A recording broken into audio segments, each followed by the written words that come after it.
dan ibu guru peserta Diklat Guru Menulis.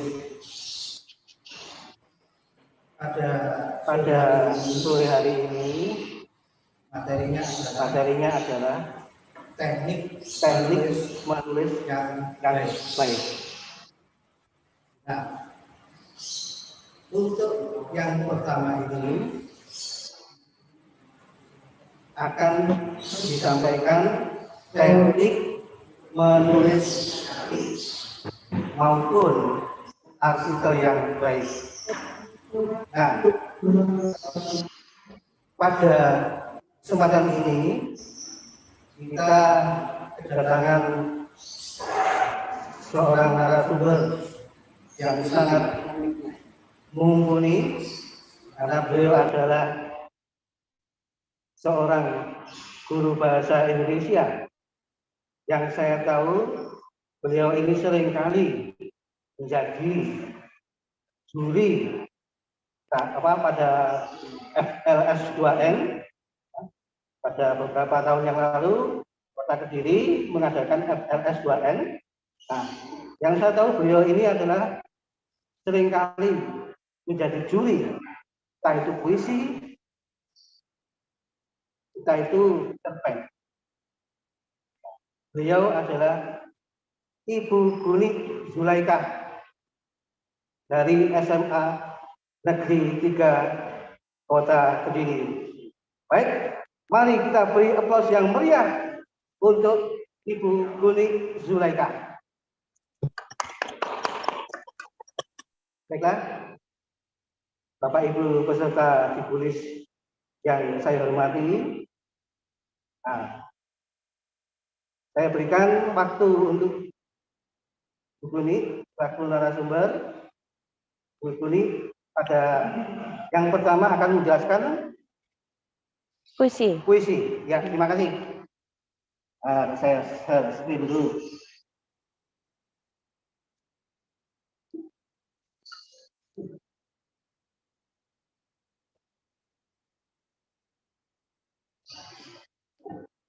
Ya.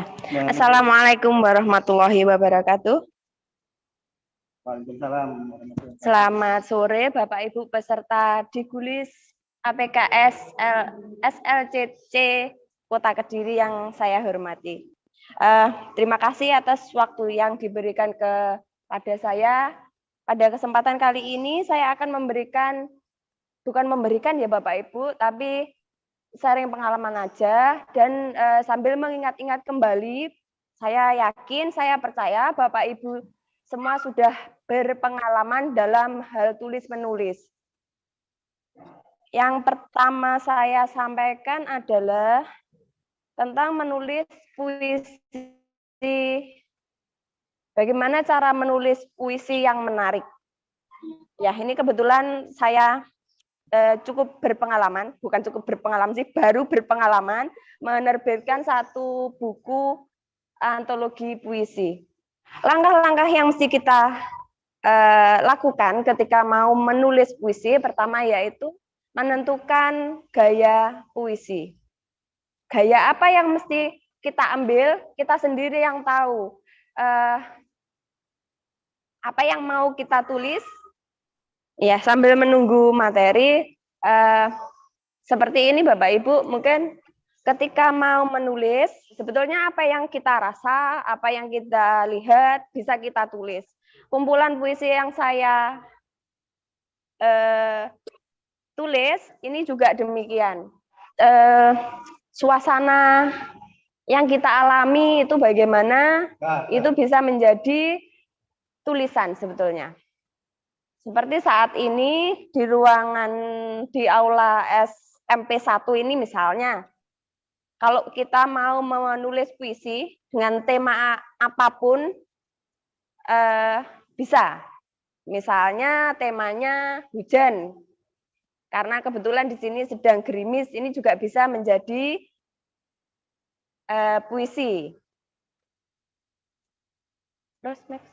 Puisi bisa kita sesuaikan dengan gaya kita masing-masing Bapak Ibu, misalnya puisinya romantis misalnya, atau melankolis, atau mungkin ini ya, apa namanya, puisi yang semangat seperti itu, tapi tidak terlepas dari bagaimana perasaan atau suasana hati kita. Langkah yang dapat kita ambil ketika membuat puisi, yang pertama tentunya tadi gaya kita. Kita menghendaki seperti apa? Ya, kalau saya sih apa yang saya rasa itu yang menjadi gaya saya. Kalau misalnya sedang sakit hati ya berarti gaya saya gaya melankolis karena saya suka nangis-nangis ketika membuat puisi misalnya. Terus yang kedua temanya hujan. Hujan kita kaitkan dengan suasana hati saya itu juga bisa jadi. Misalnya hujan, temanya hujan karena saya lagi melo misalnya, kangen sama orang tua yang jauh di seberang sana misalnya. Itu pun juga bisa menjadi tema maupun judul puisi. Judulnya apa? Dengan hujan. Misalnya, rindu berbalut gerimis misalnya. Terus berikutnya dari situ, dari judul itu juga bisa mencerminkan suasana yang muncul nantinya ketika kita menulis. Terus berikutnya yang ketiga, langkahnya yaitu gaya bahasa. Gaya bahasanya yang bagaimana? Tentunya kita dalam menulis puisi itu berbeda dengan ketika kita menulis cerpen maupun artikel atau tulisan ilmiah. Bahasanya itu menggunakan gaya bahasa yang singkat, mungkin menggunakan majas, nggih Pak Duski, menggunakan majas. Majasnya apa misalnya? Hujan dikaitkan dengan suasana hati. Apa ya kira-kira? Oke, kan. Misalnya suasana saya sedang kangen, rindu yang mendayu. Wah, rindu kok mendayu? Ada yang mendayu itu biasanya suara kita. Nah, ini juga menggunakan majas. Berikutnya, tentunya kita mengembangkan puisi itu seindah mungkin. Ya. Terus yang langkah terakhir apa? Kalau sudah ada di angan-angan kita, jangan lupa untuk menuangkan dalam bentuk puisi. Kalau hanya di angan-angan saja nanti tidak jadi puisi.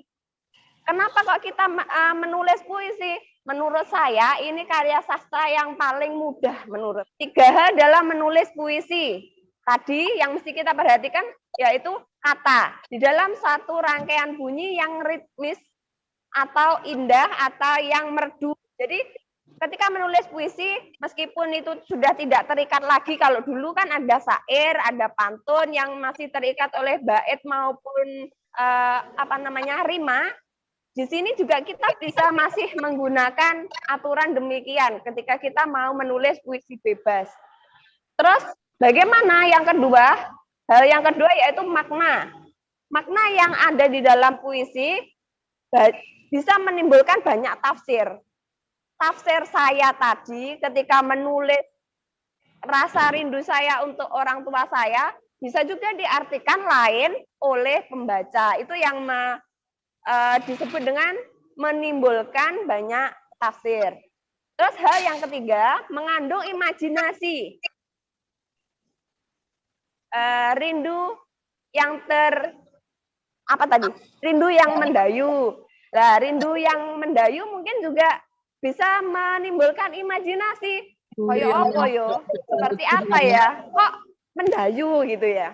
Biasanya yang mendayu itu kan suaranya mendayu-dayu gitu. Nah, ini Pak, sebentar sebelum ke cerpen, saya pamer dulu ya. Saya pamer dulu, kebetulan di sini saya hanya memfoto cover depan sama cover belakang. Ini judulnya Serpihan Hati. Judulnya Serpihan Hati. Kalau Bapak Ibu menghendaki membaca lebih banyak lagi tentang kumpulan puisi saya atau antologi puisi saya, bisa pinjam, bisa juga malah komersil ini. Ya, bisa juga mengganti ongkos cetak gitu aja deh.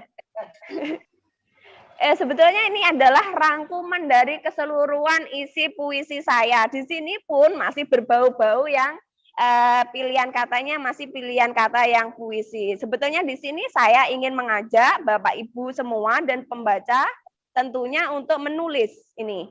Di terakhir saya beri kata salam literasi. Itu mungkin sekelumit tentang menulis puisi, mungkin belum terkategori baik atau mumpuni, tetapi kita sementara masih sharing-sharing saja. Berikutnya, Bu Boni akan menyampaikan yang satu lagi, dan tentunya tidak kalah super dengan yang tadi. Beliau akan menyampaikan mengenai cerita pendek. Iya, Pak. Ya, terima kasih. Materi yang kedua dari saya, pertanyaan bisa ditampung di chat ya, Bapak Ibu. Ini materi yang kedua saya. Apakah cerpen itu, bagaimana cara menulis cerpen itu, ya, ada di materi saya. Cerpen merupakan salah satu karya sastra yang berbentuk prosa pendek atau cerita pendek dan singkat. Yang dimaksud cerita pendek dan singkat itu bagaimana? Di sana hanya memuat satu masalah. Jadi itu yang disebut dengan cerita pendek. Berbeda dengan cerpen, cerpen berbeda dengan novel atau cerita yang sifatnya berkesinambungan. Kalau yang berkesinambungan itu kompleks, tentunya masalahnya tidak hanya satu. Kenapa cerpen disebut pendek? Yaitu tadi, masalahnya hanya satu. Berikutnya, Pak. Nah, ini pengertian cerpen menurut Bapak HB Yasin dan menurut Pak Abu Bakar Hamid. Ini bisa dibaca sendiri oleh Bapak Ibu di materi berikutnya, Pak. Ya, berikutnya. Unsur cerpen. Ya, Bapak Ibu ini tentunya sudah sering menulis cerpen. Terus terang kalau saya dalam hal menulis cerpen ini masih berkolaborasi saja dengan teman dan kemudian hanya menjadi editor saja dari karya-karya siswa. Di sana saya sebagai penyunting tentunya menyunting karya mana yang sekiranya ini sudah pernah ada di internet atau kopas-kopas milik orang lain. Unsur-unsur cerpen di sini ada unsur intrinsik dan ada unsur ekstrinsik. Unsur intrinsik, unsur pembangun cerpen itu sendiri, di dalamnya memuat tema, amanat, alur, tokoh. Tentunya di dalam cerita itu ada tokohnya. Di dalam cerita juga ada, kenapa kok terjadi cerita? Karena ada penokohan dan ada alurnya. Jadi satu dengan yang lainnya itu saling berkesinambungan. Ini ada tokoh utama, ada tokoh pembantu dan kemudian ada tokoh figuran. Next, Pak. Berikutnya, langsung Bapak Ibu bisa membaca sendiri ya untuk jenis-jenis tokoh. Berikutnya yang kedua adalah metode penyajian dari penokoh itu, dari karakter atau watak tokoh itu ada dua macam cara ketika kita mau menyajikan, sama dengan analitik atau langsung. Misalnya saya punya tokoh namanya Buni. Nah, Buni ini pemarah. Buni pemarah. Nah, kata pemarah ini muncul, kita tulis. Ini namanya dengan metode analitik atau tertulis langsung di teks. Berikutnya yang kedua, saya mau menggambarkan pemarah ini dengan pendeskripsian. Ini disebut dengan metode dramatik. Berikutnya, Pak. Ya, tentu ketika ada peristiwa, ada tokoh, ada juga setting atau latar. Latar ini ada tiga, latar tempat, latar waktu, dan latar suasana. Jadi tidak melulu yang namanya latar itu adalah tempat. Jadi bisa juga suasana.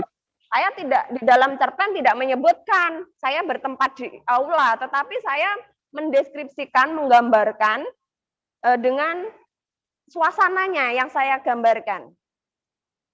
Di ruangan terbuka, terpasang di kanan kiri ruang ini atau gedung ini kipas angin yang berderet-deret. Nah, seperti ini namanya suasananya. Suasananya, oh, bukan suasana ya, tapi tempat. Ya, tempatnya. Kalau suasananya bagaimana? Agak sedikit panas, kemudian ada bunyi-bunyi hujan. Itu namanya suasana. Berikutnya sudut pandang. Nah, ini kebetulan saya belum membuatnya dengan sambil lalu. Sudut pandang itu ada sudut pandang orang pertama, sudut pandang orang kedua, sudut pandang campuran. Sebetulnya dari sudut pandang ini saya bisa meringkas, mungkin nanti saya akan perbaiki tentang sudut pandang. Sebetulnya sudut pandang ini pada intinya hanya ada dua, sudut pandang orang pertama dan sudut pandang orang ketiga. Langsung next, Pak. Nah, dari sudut pandang ini, pencerita itu mau menuliskan, menempatkan dirinya di posisi apa. Kalau misalnya sudut pandang orang pertama, saya mau menempatkan diri saya sebagai penulis sekaligus tokoh. Bisa juga di situ saya menyebutkan diri saya ini sebagai sudut pandang orang pertama. Tetapi kalau saya misalnya menempatkan orang lain, kebetulan Pak Duski saya jadikan tokoh. Saya hanya menceritakan Pak Duski, saya tidak ada di dalam cerita. Nah, ini sudut pandang saya adalah sudut pandang orang ketiga. Saya menyebutkan nama Pak Duski, kemudian menyebutkan dia di sana. Jadi saya sudut pandang saya adalah sudut pandang orang ketiga. Ini perlu saya revisi untuk sudut pandang ini, Bapak Ibu. Berikutnya, Pak. Unsur ekstrinsik. Ya, unsur ekstrinsiknya. Unsur ekstrinsiknya itu tentu unsur yang ada di luar cerita. Unsur yang tetapi unsur luar cerita ini sangat berkaitan sekali dengan warna cerpen. Karena didasarkan pada biografi, pengarang bisa jadi, terus kemudian agama si penulis, bukan pengarang ya, penulis, agama, status sosial mungkin, kalau latar belakangnya guru mungkin yang di dalam cerpennya menceritakan tentang siswa, itu juga bisa disebut sebagai unsur ekstrinsik. Nggak mungkin kalau bukan guru kemudian bercerita banyak tentang masalah-masalah yang berkaitan dengan siswa maupun yang ada di sekolah misalnya. Berikutnya, Pak, struktur cerpen. Jadi struktur cerpen ini yang berkaitan dengan alur ya, berkaitan dengan alur. Biasanya di dalam cerpen itu yang lazim itu alur maju. Ya, alur maju. Apa saja sih strukturnya? Bagaimana sih sistematikanya? Kalau di artikel namanya sistematika, tetapi kalau di cerpen namanya struktur. Strukturnya ada abstrak. Abstrak itu ringkasan singkat. Ringkasan singkat isinya itu menggambarkan apa ini cerpen ini. Ini boleh ada, boleh tidak. Jadi kita mau menuliskan di dalam cerpen kita boleh, tidak pun juga tidak masalah. Berikutnya orientasi. Di penjelasan saya di situ juga sudah ada, nggak usah dibuka slide-nya yang panjang, Pak. Mungkin saya langsung ke ini saja. Nggih. Orientasi. Orientasi ini sama dengan pembuka atau pengenalan. Di dalam menulis cerpen tidak melulu kita memperkenalkan tokoh itu siapa. Jadi tidak melulu hanya perkenalan kudu tokoh dhisik, tidak harus demikian. Tetapi boleh juga kita menceritakan suasananya, bisa juga menceritakan waktunya. Berikutnya, komplikasi. Apa sih ini komplikasi?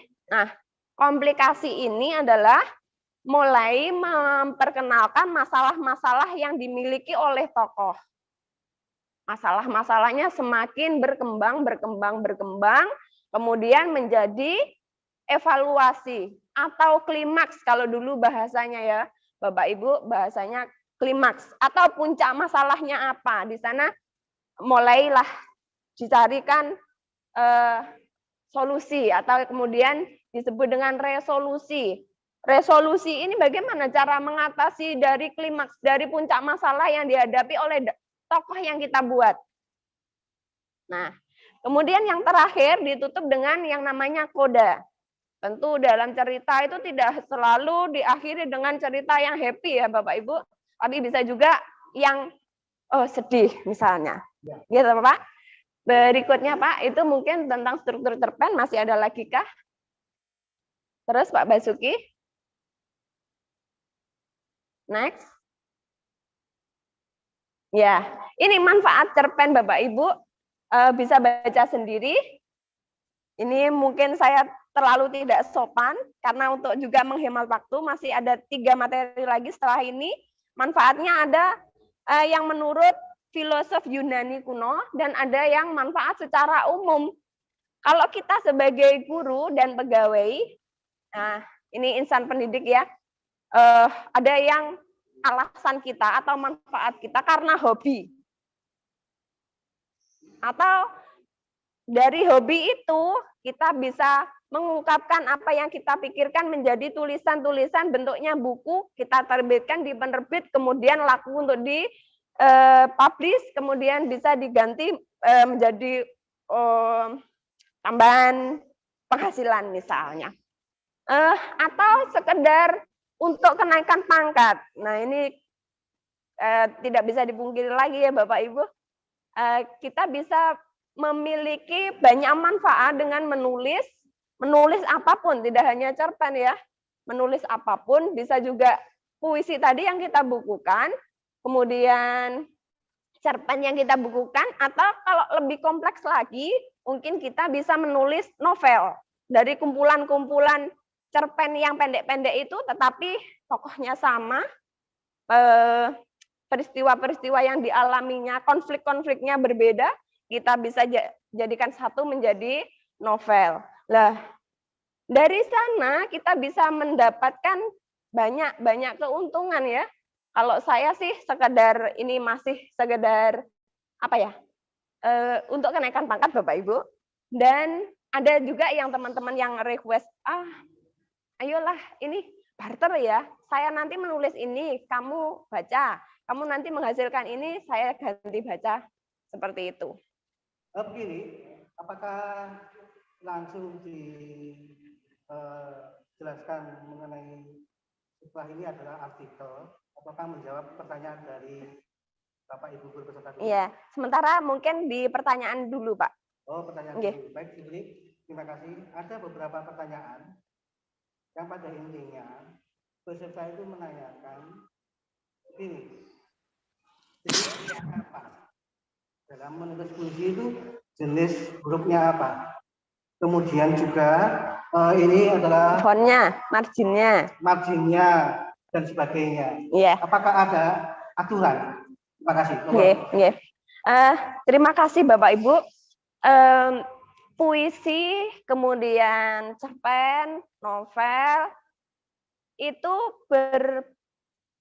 termasuk kelompok sastra. Jadi kalau menurut saya yang termasuk kelompok sastra ini tidak ada ukuran yang paten, harus misalnya Times New Roman. Tidak demikian, karena ini sifatnya adalah sastra, sifatnya adalah seni, sifatnya adalah keindahan. Bagaimana kita nyaman ketika membaca, ketika kita menikmati yang ditulis oleh orang lain maupun diri kita sendiri. Kalau saya lebih enak itu yang bukan Times New Roman kalau untuk yang tidak resmi. Jadi menyesuaikan dengan kita sendiri. Kalau saya menyesuaikan dengan kita sendiri, kalau marginnya juga demikian. Pokoknya tidak terpotong oleh itu jilitan kalau di dalam buku. Jadi tidak ada aturan yang saklek harus rata kanan kiri, kemudian marginnya sisi kiri 3, sisi kanan 3, atas bawah 3. Tidak demikian kalau saya. Karena ini ada kaitannya dengan kembali lagi keindahan dan seni tentunya. Terima kasih, Bu Gri. Nggih, ada lagi? Ada lagi pertanyaan yang pada intinya itu, apakah menulis puisi itu harus menggunakan bahasa yang puitis atau yang indah-indah? Monggo. Iya. Kalau menurut saya harus yang indah-indah Bapak Ibu, biar menarik, biar punya nilai beda. Tetapi sekarang ini yang disebut indah pun tidak melulu yang harus berpuitis dan harus selalu diidentikan dengan simbol-simbol yang bukan pada kata aslinya. Tidak demikian. Sekarang kita sebagai penikmat lagu saja, misalnya lagu milik Cakrakan, Butiran Debu, kita disamakan dengan butiran debu, manusia disamakan dengan butiran debu. Itu sebetulnya sangat puitis ya Bapak Ibu. Kalau menurut saya iya, harus puitis. Karena nilai indahnya ya di situ itu, puitisnya itu. Dengan simbol-simbol boleh ada, boleh tidak, tetapi lebih eloknya kalau ada yang namanya simbol maupun gaya bahasanya berbeda dengan prosa dan cerita. Ya. Ada lagi? Ya, terima kasih Bu Gri atas penjelasannya yang saya kira cukup jelas. Ada pertanyaan, dalam puisi biasanya ditambah kata-kata supaya lebih indah atau lebih menekankan suatu keadaan. Nah, apakah penambahan kata-kata tersebut termasuk kata-kata yang mubazir dan tidak diperbolehkan? Misalnya, rindu berbalut sepi, sepi, teramat sepi, melambung jauh, terlampau tinggi. Silakan. Iya, kalau menurut saya sih itu sah-sah saja karena kembali lagi berbalik pada yang namanya keindahan dan perasaan kita. Boleh-boleh saja, Pak. Boleh-boleh saja. Ya, boleh bebas. Supaya iya. tambah indah. Iya, boleh. Pada penekanan-penekanan, pengulangan-pengulangan kalau dalam struktur bahasa resmi ya tentu tidak boleh mengulang-ulang atau rasa yang sama tapi diulang-ulang, itu tidak masalah kalau di dalam puisi. Iya, saya kira penjelasan ini sudah cukup jelas.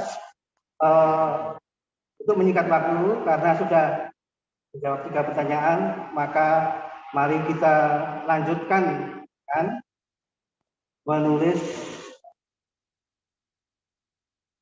artikel. Menulis artikel. Ini sangat atas ya Bapak Ibu, mohon maaf. Tadi kelompok sastra yang sekarang ini kelompok yang berbau-bau ilmiah ini. Berbau-bau tulisan resmi gitu. Artikel tujuannya itu apa sih? Ini tujuannya ada di PPT halaman 2 Bapak Ibu, mohon maaf. Yaitu tujuannya menyebarkan pemikiran apa yang dipikir oleh peneliti atau penulis melalui media atau jurnal yang sesuai dengan disiplin ilmu yang dimiliki, baik nasional maupun antar bangsa. Kalau kita ini kan punya jurnal ya Pak Duski, jurnal Bestari. Ya. Berikutnya yang kedua, dipaparkan secara, bukan Pak, maksud saya poin kedua, dipaparkan secara singkat, rinci, logis, sistematis, padat, dan komprehensif. Jadi, tadi yang kata Pak Duski di pertanyaan tadi, kalau puisi bolehkah mengulang-ulang, menegaskan, menekankan, ditambahi lagi, biar kelihatan ini boleh atau tidak? Boleh. Tetapi kalau di sini tidak boleh. Bahasanya harus rinci, logis, singkat. Artinya tidak boleh kata yang sudah ada diulang-ulang lagi. Itu tidak boleh kalau di dalam artikel. Berikutnya yang kedua, menggunakan bahasa Indonesia yang sesuai dengan ketentuan yang berlaku di dunia akademik. Nah, ketika menulis artikel ini, kalau kita mau memasukkan ke Bestari misalnya, Bestari milik APKS, gaya selingkungnya kita punya sendiri ya Kak ya. Saya ini hanya menyampaikan secara umum, nanti kalau misalnya Bapak Ibu menghendaki titip hasil jurnalnya ke Bestari, gaya selingkungnya nanti bisa tanya ke Pak Duski.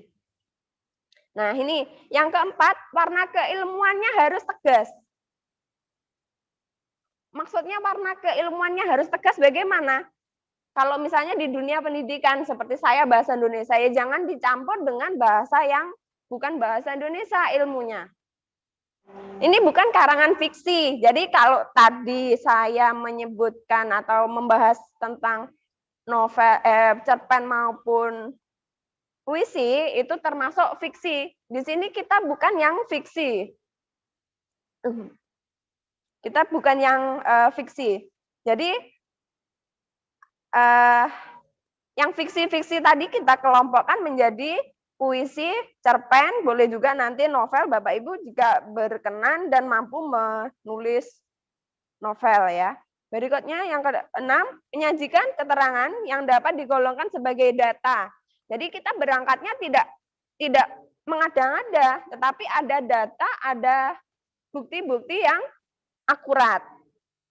Berikutnya yang ketujuh, dilengkapi pembahasan persoalan yang dikemukakan disertai adanya kesimpulan baik eksplisit maupun tidak. Nah, di sana juga demikian. Di artikel ini apa ya? Menyajikan data-data yang akurat. Kemudian mungkin ada penyakit sekaligus obatnya kita sampaikan juga di dalam artikel ini. Berikutnya, Pak.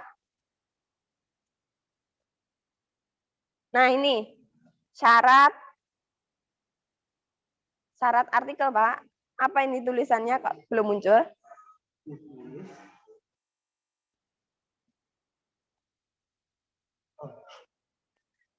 Persyaratan umum, ternyata persyaratan umum, PPT-nya belum muncul. Persyaratan umum artikel. Nah ini ditulis dalam bahasa Indonesia maupun bahasa Inggris untuk jurnal berbahasa Inggris. Berikutnya diketik dengan 1,5 spasi. Sekali lagi Bapak Ibu, ini adalah gaya selingkung. Sementara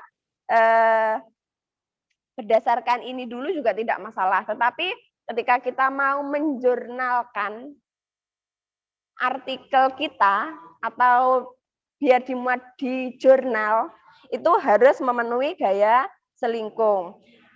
Mayoritas banyak yang menggunakan gaya selingkung diketik dengan 1,5 spasi, hurufnya menggunakan Times New Roman 12, berikutnya kertasnya menggunakan ukuran A4, formatnya 1 kolom, jadi tidak 2 kolom seperti apa ya, koran, ya koran itu 2 kolom. Marginnya ini, marginnya ini termasuk gaya selingkung ya, gaya selingkung. Kalau namanya gaya selingkung itu ya kita harus manut jurnal Bestari, gaya selingkungnya 3, misalnya 3, 3, 3, 3 misalnya. Kita juga harus manut gaya selingkungnya 3, 3, 3, 3. Panjang artikel, seberapa panjang artikel ilmiah itu, ini kurang lebih, atau tidak boleh lebih ya, tidak boleh lebih dari 4.000 kata, atau kurang lebih 10-15 halaman, termasuk di dalamnya ada gambar, grafik, tabel, yang tentunya sebagai data, fakta-fakta yang kita miliki tentang keilmian kita itu tadi. Berikutnya istilah-istilah dalam bahasa asing atau bahasa daerah. Ini yang bukan bahasa Indonesia ya Bapak Ibu, dicetaknya miring. Kalau kita tulis di komputer atau di laptop kita, di Ctrl I. Di dalamnya ada memuat tinjauan pustaka atau literatur review. Tidak dicantumkan sebagai bagian dari struktur artikel. Dengan demikian, pengutipan pustaka yang dianggap penting dapat dipadukan dalam bagian pendahuluan. Biasanya pendahuluan itu memasukkan ini literatur. Berikutnya pengutipan pustaka dalam pembahasan seperlunya saja. Dan yang lebih utama adalah pembahasan terhadap hasil analisis data yang ditemukan sendiri. Jadi literatur itu boleh kita masukkan hanya di bagian pendahuluan aja. Berikutnya yang lainnya berupa analisis data yang kita peroleh dari penelitian. Berikutnya, nih contohnya artikel ilmiah, skripsi misalnya, atau disertasi. Kalau kita artikel ilmiah ya berangkatnya dari mana Bapak Ibu? Dari PTK ya. Berikutnya, jurnal. Sebelumnya Pak. Sebelumnya ya, nama jurnal yang akan memuat artikel tersebut harus ditulis secara di catatan kaki pada footernya ya. Berikutnya Pak Basuki. Nah ini, jenis artikel ada dua Bapak Ibu. Yang pertama, jenis artikel hasil penelitian. Ini contohnya PTK, skripsi, tesis, disertasi. Dan sebagainya yang terkategori dalam penelitian ilmiah. Berikutnya, artikel yang non-penelitian atau ulasan atau teori. Contohnya ini ada makalah, konsep, prinsip, pengembangan model mendeskripsikan fakta atau fenomena tertentu dalam suatu produk. Jadi tahu bedanya ya Bapak Ibu. Kalau yang hasil penelitian tentunya tidak hanya tentang teori-teori saja, tetapi benar-benar ada penelitian. Ada data-data pendukungnya yang tentunya akurat. Ya. Sekali. Nomor lanjut nih. Ya, berikutnya. Berikutnya Pak Basuki. Nah ini, sistematika artikel hasil penelitian. Tadi kalau di dalam puisi ada struktur, di dalam cerpen ada struktur, di dalam artikel juga ada struktur yang kemudian kita sebut sebagai sistematika. Sistematika artikel hasil penelitian dan non penelitian itu pun juga ada perbedaan. Ini kita bahas dulu yang sistematika artikel hasil penelitian. Yang pertama tentu judul. Judul ini memuat semua isi atau judul ini yang bisa menggambarkan keseluruhan dari artikel. Seberapa panjang artikelnya, seberapa panjang judul artikelnya, berapa Pak? 10, maksimal 15 kata. Berikutnya abstrak. Abstrak ini adalah ringkasan ya, ringkasan dari keseluruhan dalam artikel. Harus ada kalau di dalam artikel, tapi kalau di dalam cerpen itu tidak wajib. Tetapi kalau di dalam artikel harus ada. Di dalam judul, setelah menulis judul jangan lupa menuliskan nama Bapak Ibu ya, dan instansi atau nama sekolah. Berikutnya pendahuluan. Isinya apa pendahuluan Pak Basuki? Tolong diklik di slide-slide berikutnya. Nah ini pendahuluan berisi latar belakang. Mengapa masalah itu diteliti? Rumusan masalahnya apa? Tinjauan pustaka yang digunakan apa? Yang terkait dengan tulisan itu. Nah ini. Di pendahuluan berupa latar belakang, landasan teori bisa dimasukkan di dalamnya. Berikutnya Pak Basuki, metode penelitian. Metode penelitian yang digunakan itu apa? yang Bapak Ibu kehendaki itu metode penelitian yang bagaimana? Kualitatif atau kuantitatif? Kalau tentang metode penelitian ini, Bapak Ibu tentu lebih ahli ya. Saya hanya sekedar mengajak mengingat-ingat kembali gitu aja. Berikutnya, hasil penelitian. Jadi di dalam artikel sistematikanya ini hasil penelitian. Ini tentang apa saja? Tentunya berisi uraian hasil yang kita peroleh, kemudian kita beri bahasan secara ilmiah atau masalah-masalah yang kita temukan tadi, misalnya obatnya apa, di sini kita tuliskan, kita sampaikan. Terus berikutnya Pak Basuki. Nah, di yang terakhir, sebelum terakhir ya, bagian yang terakhir sistematika sebelum daftar pustaka, tentunya harus ada kesimpulan Bapak Ibu, kesimpulan bukan simpulan. Kalau simpulan itu hanya benang merahnya saja, tetapi kalau kesimpulan itu poin-poin apa saja yang kita peroleh dari penelitian kita atau kita dapatkan itu apa. Terus Pak Basuki, nah ini daftar pustaka. Untuk penulisan daftar pustaka hanya yang terdapat dalam laporan kita gunakan dalam artikel, tidak keseluruhan dari PTK yang kita buat misalnya. Kira-kira bedanya apa ya? Sistematika artikel penelitian dengan sistematika artikel non penelitian. Ini letaknya. Ada judul, sama-sama ada judul. Abstrak sama-sama ada abstrak. Sama-sama punya pendahuluan. Nah, ini kalau di penelitian ilmiah tidak ada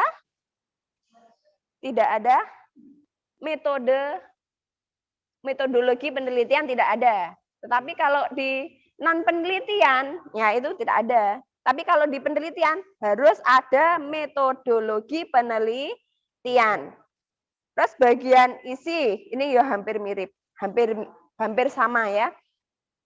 Terus berikutnya penutup, sama-sama penutup, sama-sama ada penutupnya. Ada kesimpulan tadi adalah penutup. Kalau di artikel penelitian itu diakhiri dengan daftar pustaka, sama di sini juga daftar rujukan yang dipakai saja. Terima kasih atas penjelasannya. Ya, sebetulnya ada pertanyaan. Yaitu pada dasarnya Bapak dan Ibu guru peserta itu bertanya berapa jumlah halaman. Saya kira terangkan. Di materi sudah ada Bapak Ibu 10 sampai 15 halaman. Tapi untuk jurnal Bustari itu 10 sampai 20. Terima kasih Bapak Ibu. Tadi saya sebagai narasumber, pura-puranya narasumber ya Bu, Pak. Dengan keterbatasan ilmu saya tadi, saya sebagai narasumber mohon maaf dengan semua kekurangan saya. Terima kasih. Berikutnya saya ganti sebagai moderator untuk Pak Duski. Ya, Pak Duski ini sama dengan saya mengajar bahasa Indonesia, tetapi beliau di SMP, saya di SMA. Beliau ngajar di SMP 1. Beliau ini sebagai sekretaris Jurnal Bestari. Dan juga sebagai sekretaris SLCC PGRI Kota Kediri. Sekretaris MGMP Bahasa Indonesia SMP Kota Kediri. Untuk sore hari ini, Pak Duski akan menyampaikan materi tentang esai dan buku pelajaran. Ya, menulis esai dan buku pelajaran, Bapak Ibu. Materinya tadi malam juga sudah disampaikan ke Bapak Ibu semua. Untuk lebih jelasnya, monggo Pak Duski dipersilahkan untuk menyampaikan materinya. Terima kasih, Bu Kuli. Assalamualaikum warahmatullahi wabarakatuh. Waalaikumsalam. Bapak dan Ibu peserta diklat guru menulis APKS SLCC PGRI Kota Kediri yang saya hormati. Marilah pada kesempatan ini kita mengucapkan puji syukur kehadirat Tuhan Yang Maha Esa Allah Subhanahu wa taala karena kita dapat menghadiri kegiatan ini dalam keadaan sehat walafiat. Saya akan sharing langkah-langkah penting dalam membuat esai. Yang pertama itu adalah kita menentukan topik. Nah, setelah menentukan topik, itu kita membuat outline atau garis besar ide-ide yang akan kita buat. Nah, setelah itu tuliskan esai dalam kalimat yang singkat dan jelas. Kemudian tuliskan juga tubuh esai, buatlah dengan menarik perhatian pembaca. Tuliskan kesimpulan, itu yang berikutnya. Sedangkan yang terakhir adalah berikan sentuhan terakhir. Nah, bagaimana penjelasan lebih lanjut? Monggo slide-nya. Nah, tentukan topik. Ketika kita menentukan topik, pikirkan terlebih dahulu tipe naskah yang akan ditulis. Apakah berupa tinjauan umum atau analisis topik secara khusus. Jika hanya merupakan tinjauan umum, maka langsung menuju langkahnya. Tapi jika ingin melakukan analisis khusus, topik harus betul-betul spesifik. Jika topik masih terlalu umum, kita harus mempersempit lagi topiknya.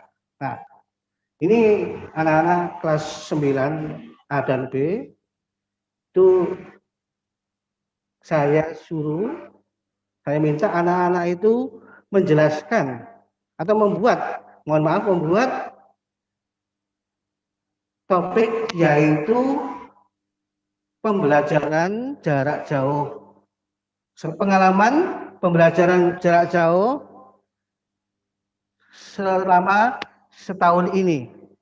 Jadi mereka itu topik yang dibahas adalah pengalaman mereka mengikuti pembelajaran jarak jauh. Nah, tentunya itu topiknya itu masih umum. Nah, supaya tidak terlalu umum, maka anak-anak next berikutnya membuat online atau garis besar ide-ide yang akan dibuat. Misalnya begini, anak-anak itu masih ini ya. Anak-anak itu ketika saya suruh untuk menceritakan atau menuliskan pengalaman PJJ selama 1 tahun, itu garis besarnya apa? Misalnya kelebihannya apa, kelemahannya apa, terus kemudian bagaimana sikap orang tua dan sebagainya mengenai pembelajaran jarak jauh. Itu adalah rincian lebih lanjut atau garis besar ide-ide mengenai pengalaman belajar selama 1 tahun, ya. Itu. Jadi kita buat garis besar dulu. Kelemahannya apa? PJJ itu. Kelebihannya apa? Terus kemudian tanggapan mengenai dia sendiri maupun orang tua. Itu adalah garis besar ide. Ya. Lanjut dengan slide berikutnya. Nah, kemudian tulislah esai dalam kalimat yang singkat dan jelas. Ya. Nah, karena esai ini Bapak dan Ibu, perlu saya jelaskan mengenai persamaan EC dengan cerpen. Pada dasarnya EC dengan cerpen itu sama, persamaannya adalah sama-sama teks cerita, narasi. Jadi menceritakan pengalaman kita. Nah, sedikit perbedaan adalah kalau cerpen itu karena merupakan cerita pendek, maka gaya bahasa yang digunakan itu bahasa yang tidak baku. Jadi tidak baku. Sedangkan EC menggunakan bahasa yang baku, bahasa Indonesia yang baku. Nah, berikutnya, kalau cerpen itu berupa khayalan. Jadi berupa khayalan. Sedangkan kalau esai itu berupa kenyataan karena sebuah pengalaman yang pernah dialami. Nah, itu sedikit perbedaan antara esai dengan cerpen.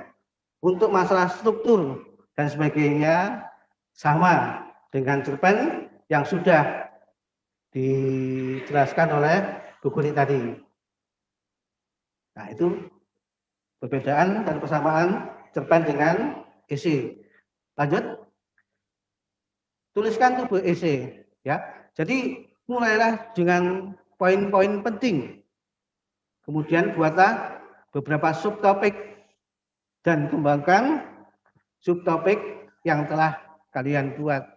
Jadi begini. Misalnya poin-poin penting apa yang ada dalam esai tadi. Ya. Anak-anak mengawalinya dengan 1 tahun yang lalu. Contohnya begini. Ini yang saya baca dari siswa-siswi SMP Negeri 1. 1 tahun yang lalu, tepatnya tanggal 16 Maret 2020, Bapak wali kelas, Bapak atau Ibu wali kelas menyuruh kami siswa kelas 8B untuk bersih-bersih atau membersihkan kelas. Kemudian selanjutnya kami bersih-bersih. Setelah bersih-bersih, Bapak wali kelas menyuruh kami untuk masuk kelas karena akan disampaikan beberapa pengumuman yang penting. Nah, itu poin penting. Karena apa? PJJ ini dimulai kapan? Ya. Kapan? Itu poin penting. Nah, dan seterusnya. Itu poin-poin penting yang perlu disampaikan atau ditulis.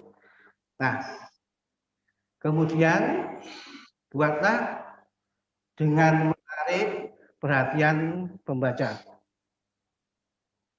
Memulai dengan suatu informasi dan terpercaya.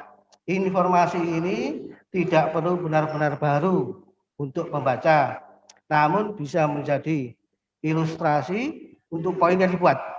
Jadi begini, saya kira PJJ itu bukan hal yang baru karena sudah setahun, tapi benar-benar poin yang penting dan nyata serta terpercaya. Kita semua sudah tahu bahwa memang PJJ itu nyata adanya dan terpercaya. Ya. Kemudian memulai dengan suatu anekdot, yaitu suatu cerita yang menggambarkan poin yang dimaksud. Berhati-hatilah dalam membuat anekdot, meski anekdot ini efektif untuk membangun ketertarikan pembaca. Kalian harus menggunakannya dengan tepat dan hati-hati. Nah, seperti yang saya jelaskan tadi, saya lanjutkan ya. Bapak dan Ibu guru menyuruh kami untuk masuk ke dalam kelas dengan tertib karena akan ada pengumuman yang penting. Setelah Bapak dan Ibu guru, setelah Bapak di kelas menyampaikan sampai di kelas, beliau mengumumkan bahwa kami diperkenankan untuk belajar di rumah selama 2 minggu. Jadi kan nyata pada awal-awal PJJ itu hanya 2 minggu. Nah, anak-anak sangat senang karena dikira libur. Nah, itu kan anekdot. Itu kan anekdot. Yaitu cerita yang menggambarkan sesuatu. Pak Guru berpesan bahwa kami tidak libur, tetapi belajar di rumah dengan bimbingan Bapak dan Ibu guru melalui beberapa aplikasi. Ya, kalau SMP 1 biasanya Zoom. Nah, itu kan kenyataan. Ya, jadi kita membangun perhatian pembaca. Dan seterusnya yaitu menggunakan dialog 2 atau 3 kalimat. Nah, bisa nanti dikondisikan sedemikian rupa. Kesimpulan merupakan rangkuman dari poin-poin yang telah kalian kemukakan dan memberikan perspektif akhir pada pembaca. Nah, tadi sudah saya contohkan apa kelebihannya dari PJJ. Kemudian mungkin juga kelemahan aplikasi apa yang digunakan. Nah, itu kita simpulkan. Kita buat kalimat yang efektif. Termasuk juga bagaimana tanggapan siswa dan orang tua terhadap PJJ. Nah, itu adalah kesimpulan. Ya. Berikan sentuhan terakhir. Sentuhan terakhir itu misalnya saja sebuah quotes atau juga bisa berupa pantun supaya untuk membangun semangat dari siswa agar mereka belajar lebih giat. Misalnya saja, marilah kita berusaha dan berusaha, sukses, bla bla bla dan seterusnya. Itu adalah sentuhan terakhir yang berupa quotes, kata-kata bijak. Itu juga bisa berupa puisi, 1 bait misalnya. Nah, itu. Lanjut. Rangkuman. Mengetahui apa tujuan tulisan, membuat kerangka tulisan, dan membuat poin-poin agar setiap kalimat sesuai dengan topik. Lanjut. Terima kasih. Ya, terima kasih. Langsung ke pertanyaan atau materi berikutnya, Pak Duski. Ini sementara pertanyaannya belum ada. Belum ada. Belum. Langsung saja. Buku pelajaran ini kan peserta kita ada yang dari TK maupun SD sampai dengan perguruan tinggi nih Pak Duski. Iya. Kalau anak TK kan biasanya belajarnya berkaitan dengan gambar-menggambar ataupun membaca. Misalkan hanya membuat buku pelajaran berupa na, ni, nu, seperti itu boleh atau tidak, Pak? Iya, terima kasih. Ya, sebelum Sekali. dijawab, tentunya akan Pak Duski akan menyampaikan materi yang berkaitan dengan buku pelajaran ya, sambil menunggu. Nah, ini monggo Pak Duski. Terima kasih Bu Kuni. Saya akan langsung menjelaskan kriteria buku pelajaran yang baik. Buku pelajaran harus memiliki landasan yang jelas dan mutakhir. Landasan yang jelas bagaimana? Kita tentunya mempunyai kurikulum. Kurikulum yang dipakai adalah kurikulum 2013. Iya, 2013. Atau mungkin yang direvisi. Ya, itu landasan kita dalam membuat buku pelajaran. Landasan yang jelas dan mutakhir. Nah, jangan sampai kita itu menggunakan atau memiliki landasan yang jelas, yaitu kurikulum. Tetapi kurikulum 76 atau kurikulum sebelumnya yaitu 1984. Tidak valid. Ya, tidak valid. Itu adalah landasan yang jelas dan mutakhir. Terkini Ya. Kemudian buku berisi materi yang memadai. Ya.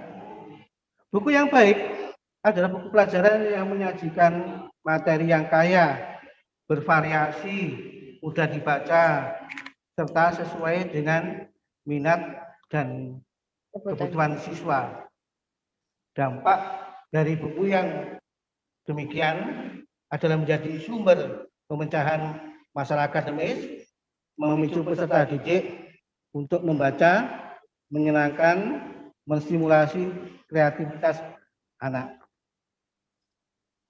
Nah, itu ya.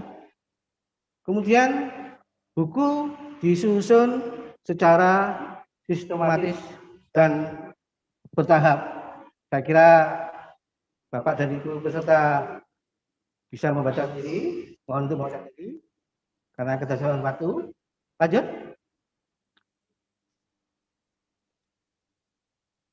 Kemudian berikutnya, buku harus disajikan dengan metode dan sarana yang menstimulasi untuk tertarik membaca. Ya, salah satunya adalah buku pelajaran itu harus ya ada gambarnya, mungkin ada soal-soal, kemudian ada itu pembahasan dan sebagainya. Nah, jadi jangan hanya tulisan. Semakin tinggi tingkatan siswa, maka gambar-gambar semakin sedikit. Sebaliknya, kalau anak TK jangan heran kalau isinya hanya gambar. Kemudian menginjak SD, gambar-gambar itu semakin berkurang dan seterusnya ya. Kenapa? Ya karena memang pada kodratnya anak TK itu lebih suka dengan gambar. Bahkan mereka masih belum bisa menulis. Ya. Kemudian berikutnya adalah berisi materi yang mendalam. Buku haruslah berisi materi yang mendalam sehingga memungkinkan siswa tertentu di dalam memecahkan masalah akademis yang dihadapinya. Nah, ini berkaitan dengan sumber tadi. Jadi kalau memang itu kelas 8, kita memakai sumber atau kurikulum atau silabus kelas 8. Semester 1 juga menggunakan silabus dari semester 1. Semester 2 juga demikian halnya dengan silabus yang semester 2. Gitu. Lanjut. Buku berisi alat evaluasi untuk mengetahui kompetensi yang telah siswa capai. Jadi di dalam buku tersebut berisi kemampuan siswa, kompetensi yang telah siswa capai. Jadi isinya adalah evaluasi atau mungkin juga tugas. Ya. Kenapa? Evaluasi tadi digunakan untuk umpan balik bagi siswa, apakah dia itu harus memperdalam bahan tersebut atau bahkan mengulang, melanjutkan ke bahan yang lainnya yang lebih tinggi. Lanjut.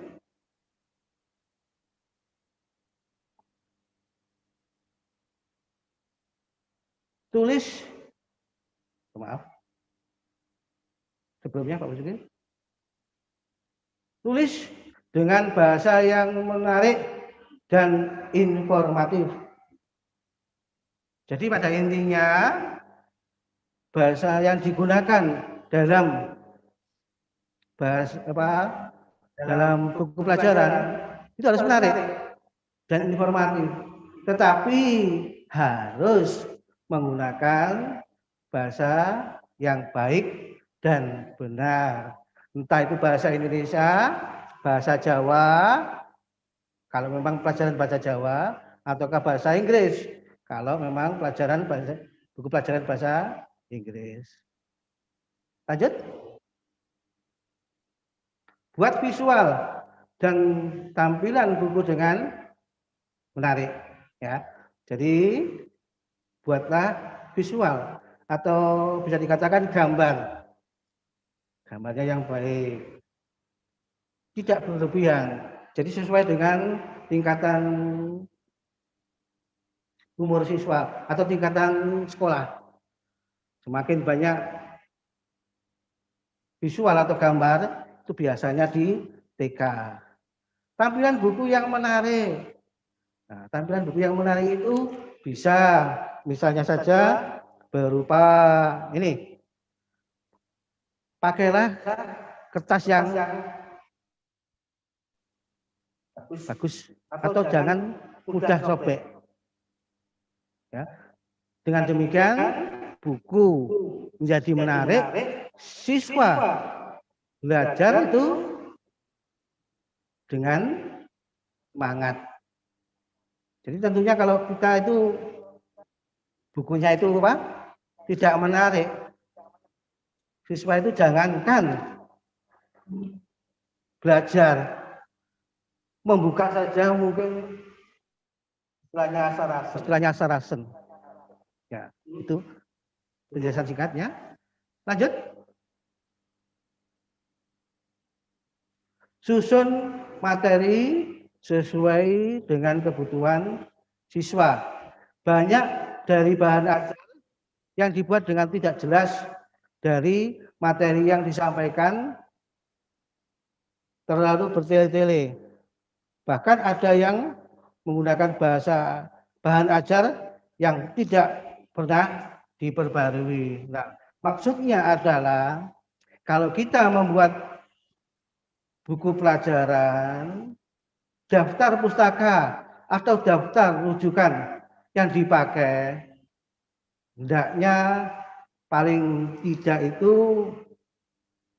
5 sampai 10 tahun terakhir. Kenapa? Begini Bapak dan Ibu, misalnya saja kita mengajarkan IPS, kita jelaskan bla bla bla bla bla, kemudian kita tulis provinsi di Indonesia berjumlah 27 provinsi. Nah itu kan tidak valid. Karena apa?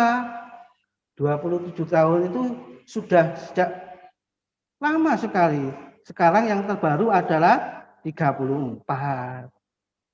Nah, itu maksudnya adalah menggunakan bahasa bahan ajar yang jangan menggunakan bahan ajar yang tidak pernah diperbarui, ya.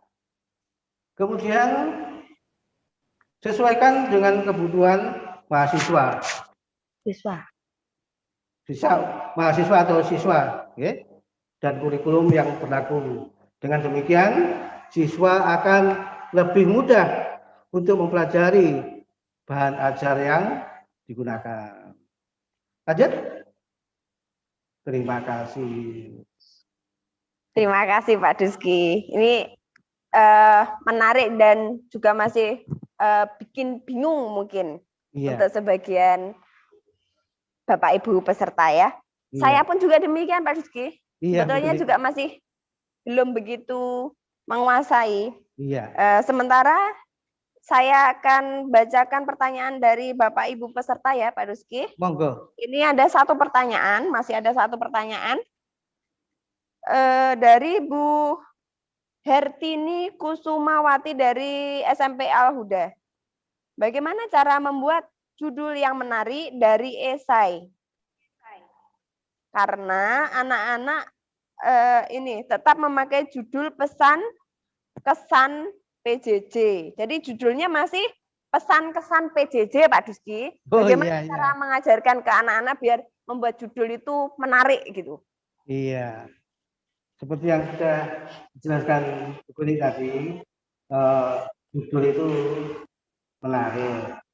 Jangan terlalu banyak kata yang digunakan. Di samping itu juga jangan terlalu sedikit. Jadi pas. Misalnya begini, esai itu judulnya pengalaman belajar di rumah. Pengalaman itu belajar di rumah itu hanya tiga kata. Atau yang lain, misalnya begini, belajar di rumah tambah asik dengan misalnya saja kita menggunakan aplikasi Zoom atau Google Meet dan sebagainya. Belajar di rumah kreatif, tambah kreatif dan menyenangkan. Nah, itu. Iya. Intinya kalau kita mau menulis esai, judul itu harus mencerminkan isi yang hendak kita tulis, seperti itu ya Pak Duski? Betul ya. Jadi sebuah judul itu harus mewakili apa yang ada dalam tulisan. Oke. Iya. Nah, ini sudah ada bantuan menjawab pertanyaan ini. Terima kasih untuk Bu dari nggak tahu SMP berapa ini Pak Duski yang lebih tahu. Terima kasih Bu Sri Hayati atas bantuan jawabannya dan memang harusnya demikian ya. Judulnya singkat, menarik dan menggambarkan isi. Jadi kalau misalnya guru memberi tugas, buatlah esai dengan tema buat judul kesan pesan PJJ. Tetapi bagaimana ya nak? Tulis yang sesuai dengan isinya, yang menarik. Nanti kalau kalian hanya menulis kesan pesan PJJ saja, nanti nggak ada yang baca karena tidak menarik. Lah paling yo bosen nek omah tok gitu mungkin. Waktu saya terpangkas ini baca-baca seperti ini nggak menarik gitu. Boleh bertanya? Ya silakan. Dari Bu Sri Hayati. Boleh, monggo. Jika penulis jika penulis mengumpulkan pengalaman anak ya selama PJJ, dari kumpulan pengalaman anak itu dikemas sedemikian rupa dengan memberikan pengantar daftar isi pendahuluan. Iya. Tentu saja pendahuluan itu ada latar belakang dan tujuan. Isi tulisan anak. Jadi isi tulisan anak itu dari anak satu dan yang lainnya itu kok sama ya itu. Kemudian gaya menulisnya itu terkait dengan sikap menjiplak atau tidak dari sumber lain anak-anak itu seusia SMP. Kemudian terkait dengan sikap tanggung jawab itu kita kupas habis dalam buku itu. Dengan tulisan-tulisan anak itu kita lampirkan persis. Ya termasuk gaya bahasanya, tulisannya, penguasaan ejaannya, nah itu. Kemudian bagian akhir tentu saja ada penutup, ya kesimpulan. Kemudian ada hal-hal yang perlu kita lampirkan. Ada daftar pustaka. Itu kira-kira bisa dibukukan atau tidak? Kalau bisa penjelasannya. Kalau anak-anak kami dari internet, kita Bu. Iya, iya itu kita kupas habis Iya, juga. terima kasih Bu Eti. Dalam buku itu. Siswa Itu mengambil dari internet, apakah diperbolehkan? Saya kira tidak masalah. Kalau tidak Asalkan. masalah. Asalkan mereka itu mengubah sedikit-sedikit. Ya, mengubah Mengubah sedikit-sedikit. Ya. bukan itu Pak Duski pertanyaan saya. Seperti kita ketahui. Oh ya. Mohon maaf pertanyaan saya bukan itu. Di sini Ya, penulis Ya. menyoroti gaya menulis anak saat diberikan tugas itu. Iya. Dari tugas-tugas itu kita kumpulkan, kemudian kita bahas tuntas ya seperti kritik itu loh, kita kritik gaya bahasa menulis siswa itu, kemudian tulisan-tulisan itu kita lampirkan. Oh ya, kata maksudnya. Seperti antologi itu loh Pak. Iya. Nah, tentu saja penulis tidak mengumpulkan mentah-mentah. Jadi kita soroti gaya bahasanya. Oh, kebanyakan anak ini menjiplak dari internet atau dari siswa yang lain. Apakah itu bisa dibukukan? Kalau bisa, itu tergolong atau kategori buku apa? Iya, terima kasih Mbak Yati. Iya. Pertama, kalau memang penulis, editor dalam hal ini guru, mengamati atau mengulas isi dari siswa, itu ada tempatnya, yaitu di belakang, di cover belakang. Seperti kita ketahui bahwa bagian belakang itu seringkali untuk menyampaikan apa yang diulas oleh penulis. Nah, seperti yang kedua tadi, bagaimana kalau editor dalam hal ini guru mengulas dan membukukan. Ya, saya kira kalau sebuah ulasan dari guru atas karya siswanya, esainya itu tidak terlalu banyak memakan tempat atau halaman. Jadi saya kira kok lebih baik dijadikan satu dengan buku yang kumpulan artikel esai dari siswa, kemudian bagian belakang dalam aktivasi halaman, bukan cover belakang. Nah, disitulah tempatnya. Jadi letakkan saja di situ. Kalau kita membukukan sendiri, saya kira kok terlalu sedikit. Bagaimana Bu Yati? Mohon maaf kalau ada kesalahan. Ya, mohon maaf. Esai nggih, Bu. Ya, esai.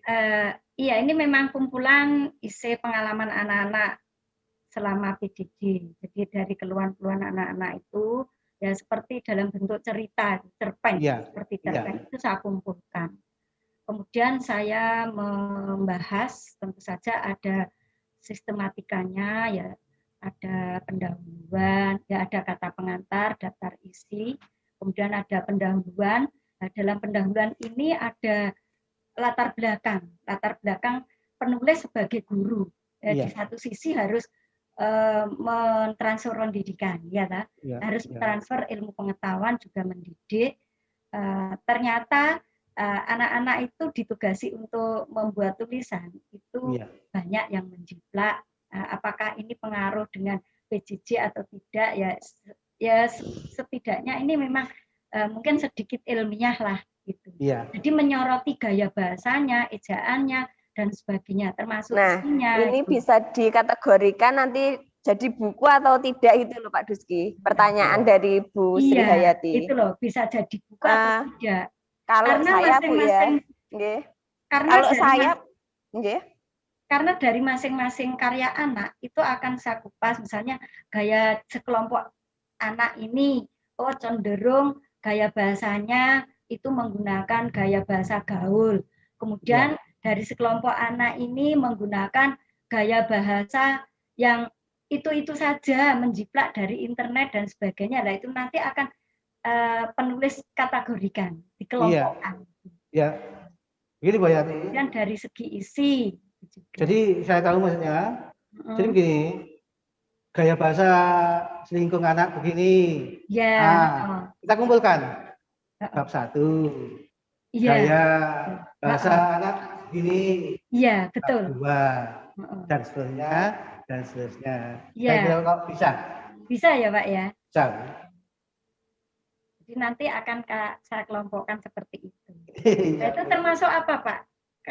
Kelompok apa? Artikel apa? Cerpen ya bukan? Iya. Nggih.